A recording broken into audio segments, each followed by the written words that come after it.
last day with 4 words. It will be done. Everybody say it will be done. It will be done. If the next half hour I ask you a question that's going to require that answer, you're going to say, it will be done. Fantastic. So next time when your regional manager comes up to you and says, John or Jack or Mark, can you do this for me? You're going to say, it will be done. Next time when you're getting the closing point in a presentation, you're getting those hot flushes and sweat perspiring down your back, you're going to remember your regional manager saying to you, if you don't close, love it or not, they're not going to join. You're going to say to them, it will be done. and next time when it's 10 o'clock on a Sunday night, you're $80 off your goal and your team coordinator or your regional manager phones you up and says, I don't want excuses, I want results, you're going to be telling him, have no fear. It will be done. And next time when your fine lady says to you just before you leave to go in the morning, honey, when you finish work tonight, I know you're tired, but I'd really like to sit down and spend some time with you, you'll listen. And then you'll say, don't worry, honey. It will be done. Fantastic. And once you've said it, you'll do it. Be true to your own convictions. Make less promises, but the promises that you make, follow through. The theme for this weekend has the focus on you. On the front page of the itinerary, it says, your future is up to you. That's what we're here to talk about today. It's not the next person I'm talking to, not talking to the person sitting next to you, not talking to your neighbour, I'm talking directly at you. That involves everyone. What I'm talking about relates to your self-concept and your commitment to make it happen. How you see yourself, visualisation, how do you see yourself? In everyday society, most people are now where they want to be. Most of us, I imagine, came to GKR and saw an opportunity for something different, more of a reward for effort. More of an opportunity, more of a reward for effort, and the potential to be more than what you were. So we say, okay, I can do it, seems easy enough, and start working towards earning an income, often without fully appreciating and understanding that obtaining prosperity is not about what you're willing to do to gain it. More so it's about what you're willing to do to give up in exchange for it. We often talk about paying the price, and I wonder what in actual fact that means to you. How you view paying the price, what you see that price as. What you see it worth all starts with your own self-concept. The type of friend you are, the type of husband, the type of father, the type of worker, the type of manager that you are, all starts with your own self-concept, how you see yourself. We must learn that in order to be successful, we must learn to grow beyond our previous preconceptions. We must learn to respect ourselves and find enjoyment in what we do. Now, as you well know, when you first started with GK, be forgiven for thinking, hey, these guys are a little different, and be thankful that we are. But what this means is that all of a sudden we're in an environment that we're not used to. And feeling that we're in an environment we're not used to means that we experience a degree of what? Pain. And also a degree of what else? Pleasure. Okay. Also a degree of fear. This is what I'm experiencing at the moment to a degree. However, we soon find that action conquers fear. You have the ability with your physical self-being to override the fear that you feel with your action, as we said before. So, with everything that you do, it's a matter of physically overcoming what you have previously believed that you would be afraid of, such as standing up on the stage. So, many of us get wound up in the what ifs, and the what if this happens, and the what if that happens, and what if I get here and don't know what to say. Okay, and we lose all track of the whys, and it's the whys that are going to get you somewhere here in GKR. Your ability to stay focused on where you're going, head down, blinkers on, is the difference between your success or lack of it. You can change who you are and where you are by changing the information that goes into your head. You can also change it by the action that you do. Talking about endurance, your ability to endure is going to provide you with the necessary experience to qualify you for the next level in this organisation. You must have experience in enduring through all troubled times for you to succeed. We've all had problems, we've all had troubles. The issue at hand is not the problem, the issue is how you react, how you handle that problem. Welcome your challenges, welcome your problems, welcome questions, welcome objections. So often in presentations, TRMs complain about the number of objections raised by a potential student. But in reality, if you're interested in something, you're going to ask lots of what? Questions. Excellent. Questions. Questions that are really there, in many cases, to test our own level of conviction about which we speak. So welcome them. Seek them, desire them, because they really represent that the person that we're talking to is expressing more of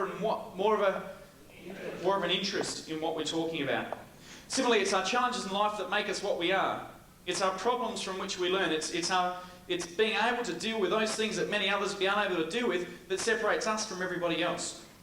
It's talking about personal growth, success through our challenges. The point I want to make is what we discover from our challenges in life is us. That's who you are. So next time your regional manager, next time you go to your regional manager and tell him the problems that you're having, understand that he can relate to that.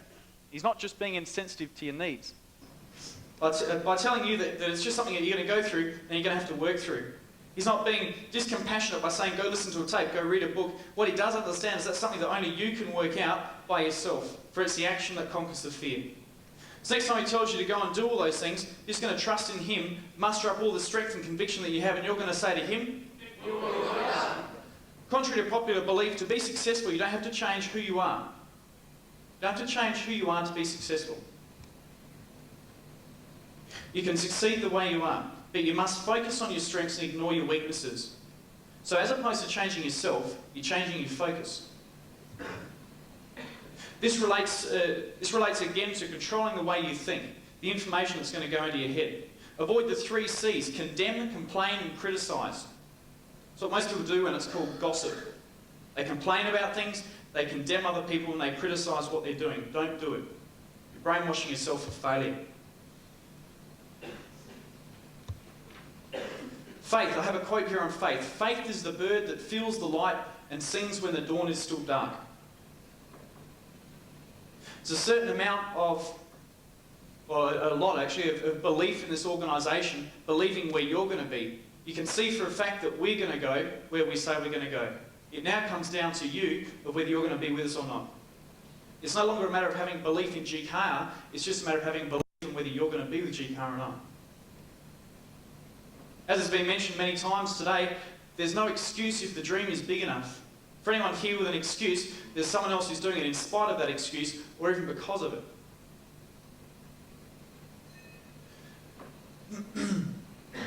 Faith. Faith is a combination of compassion and belief. It's having love, it's having understanding, it's having belief, hope, vision, trust.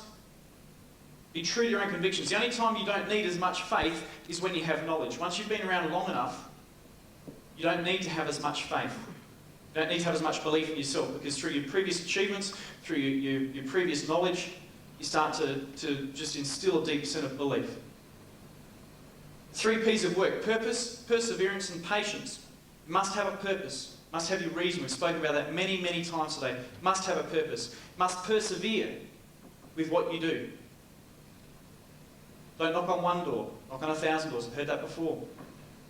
Don't just go out and do 2 or 5 or 10 presentations and say, it's too hard. Stick at it, persevere at what you do. And then have patience with your results. One problem with a lot of us is we just don't have the patience to see through the crop that we've sowed. It's sowing and reaping, isn't it? It's about sowing the seed in what you do, then having the patience, because no matter how much you water it, you can overdo it. You can water it, you can fertilise it, but it's not going to sprout out the next day and there's your crop. It's a certain amount of waiting for it. You've got to have patience. Again, your ability to stay focused. Outside influences. Who do you listen to? A lot of us have parents or friends or family who don't believe to the extent, no doubt because they haven't been around and might not have the vision that you do in what we do. And that's okay.